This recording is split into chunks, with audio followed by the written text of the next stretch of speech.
Bismillahirrahmanirrahim. This is Salim Akhtar Malik, your host at the Observation Post channel. On this channel, I discuss with you topics on defense analysis, national and international affairs, and miscellaneous aspects. In this session, I'll talk to you about the militancy along Pakistan's western border, that is, along Pakistan's border with Afghanistan and Iran.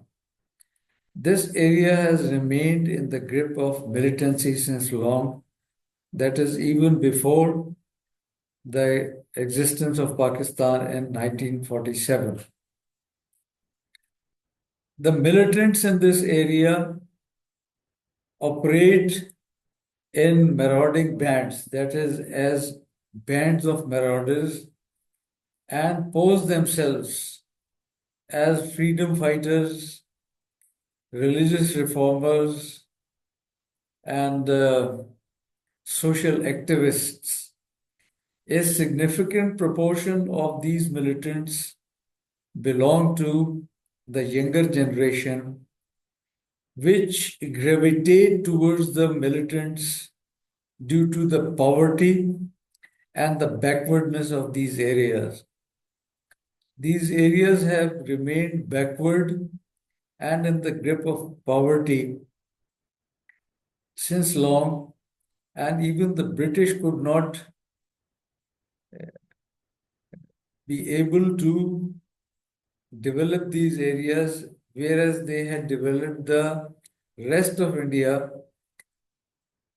not all of India, but most of the areas where agriculture and industrial pursuit was possible. So these areas were left as recruitment grounds for the British Indian Army. The militancy in this area is due to poverty and joblessness, and then there are specific reasons, that is, causes specific to Balochistan and Khyber Pakhtunkhwa, which breed poverty. When we talk about militancy in Khyber Pakhtunkhwa, it is mainly due to tribal prejudices, estrangement with the central government, and due to Shia and Sunni militancy in areas where the Shias in a majority, particularly in the Kurram District. There are common denominators for militancy in both these provinces, and these are poverty, backwardness, and estrangement from the central government, where the people think that the central government has usurped their rights. Then, in case of Khyber Pakhtunkhwa, tribal prejudices are the main reason, as well as I said, religious or sectarian militancy due to the conflicting Shia and Sunni narratives. In case of Balochistan, it is mainly due to the common denominator of estrangement with the central government, the impotence of the provincial government of Balochistan, the corruption, the rampant corruption, which is also there in Khyber Pakhtunkhwa, and in Balochistan, there is the factor of ethnic divide. So there is ethnic divide between Baloch and Pashtuns of Balochistan, and there is another ethnic divide between the Baloch and the Punjabi settlers. These are the main causes of militancy in Khyber Pakhtunkhwa and Balochistan. Now, militancy in this area or in these two border provinces, the western border provinces of Pakistan, the militancy in these areas is supported from abroad, that is from Afghanistan and Iran, and also from certain vested interests in the Gulf states. The sectarian militancy is generated by supporters from as far away as Lebanon, Iraq, Syria, and Iran. So this keeps the pot boiling. The borders, as I said, have remained volatile since long, particularly after the Soviet invasion of Afghanistan in 1979, and thereafter, for the second time, when the American forces invaded Afghanistan in pursuit of Osama bin Laden, whom they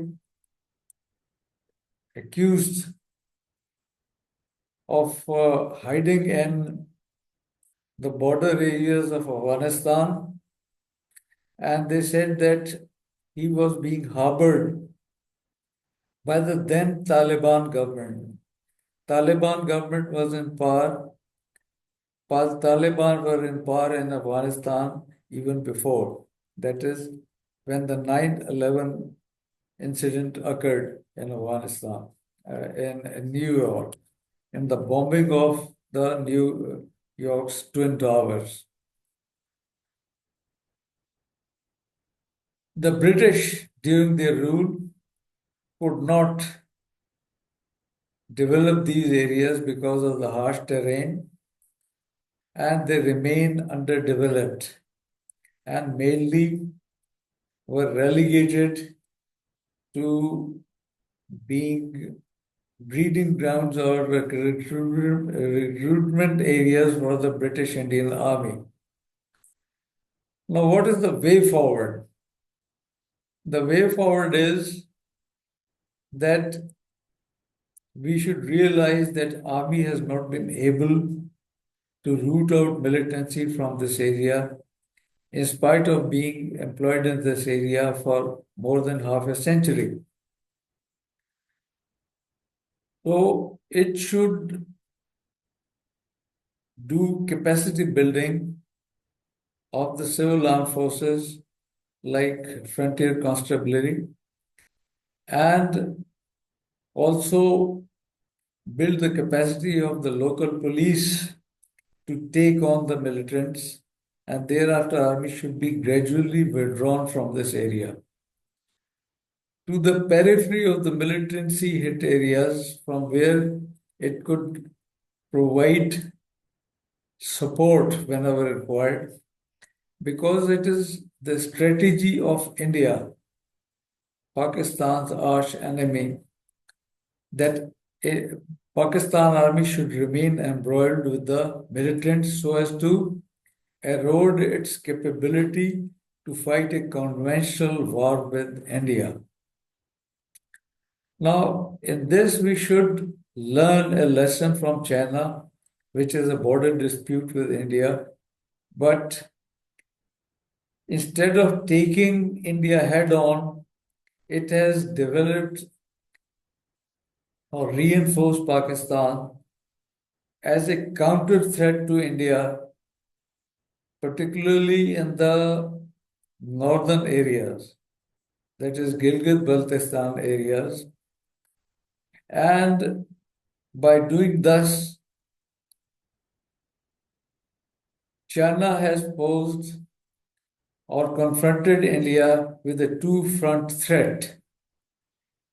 China is also reinforcing Pakistan Navy to counter the Indian Navy in the Western Arabian Sea.